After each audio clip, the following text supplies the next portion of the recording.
যে রাত্রে ইন্তেকাল করবেন সেই রাত্রে সাহাবায়ে কেরাম কেউ ঘরে ফেরে নাই, সবাই কাঁদতেছে। সকলের ধারণা নবীজি খুব তাড়াতাড়ি বিদায় হয়ে যাবেন। ঘরের মধ্যে স্ত্রীরা কাঁদেন, জামাই কাঁদে, নাতি নাতনি কাঁদেন। সব থেকে বেশি কাঁদছেন হযরতে মা ফাতিমা রাদিয়াল্লাহু তাআলা আনহা।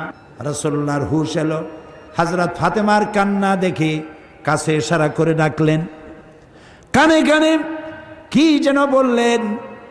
হযরত ফাতেমার কান্না বন্ধ হয়ে গেল। হযরত আয়েশা ফাতেমাকে ডেকে বলেন, মা তোমার আব্বা জান কি তোমারে বলল, কান্না বন্ধ হলো তোমার? হযরত ফাতেমা বলেন, মা আমাকে কানে কানে বললেন, মা কাঁদিস না, তোর কান্না আমার বরদাস্ত হয় না। আমি তোমাকে সুসংবাদ শোনাই, আমি মরে যাওয়ার পর সবার আগে তোমার সাথে আমার দেখা হয়ে যাবে।